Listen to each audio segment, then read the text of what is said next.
The moment the man stepped out of his car, he spotted a sniper aiming toward his house. He crept up without a sound, and before the sniper could react, he raised a rock and smashed it down. Quickly grabbing the sniper's rifle, he scanned the area and noticed a mercenary lying in wait near his home. Without hesitation, he took the shot and took him out. He made his way around the house through a hidden passage by the shore. He knew there were more mercenaries out there, but what he didn't expect was just how many, far more than he'd guessed. Clearly, they weren't planning to leave any survivors. He moved fast, taking out the shooters inside the house, while outside, the mercenaries kept firing non-stop. The sheer volume of gunfire left the small house riddled with holes. When they finally moved in closer, the man was nowhere to be found. But the next moment,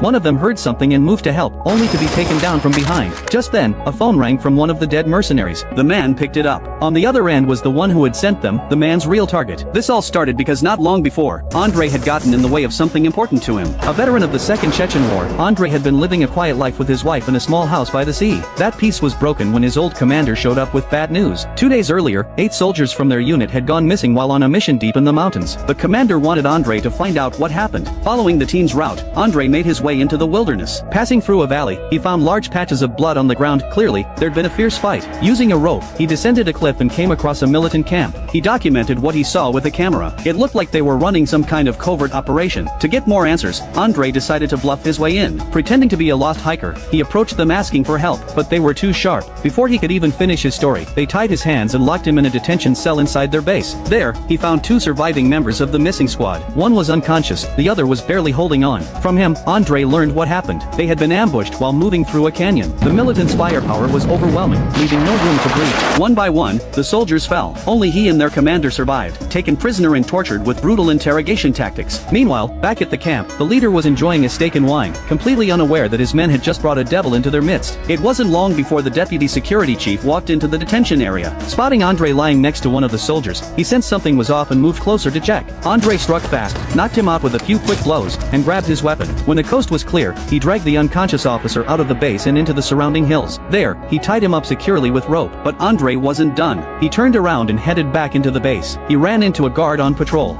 Стой! Ты кто? Здорово, я лампочки меняю. Они ртутные. Это опасно. Then, acting like he belonged, he walked casually between the patrols. When he tried to enter a building, another guard blocked his way. Andrei threw a lightning punch, then raised his rifle and dropped the second guard. Gunfire broke out, alerting everyone. More guards came running. Andrei kept moving, firing as he went. None of them could get close. With his deadly accuracy, one by one, they all fell.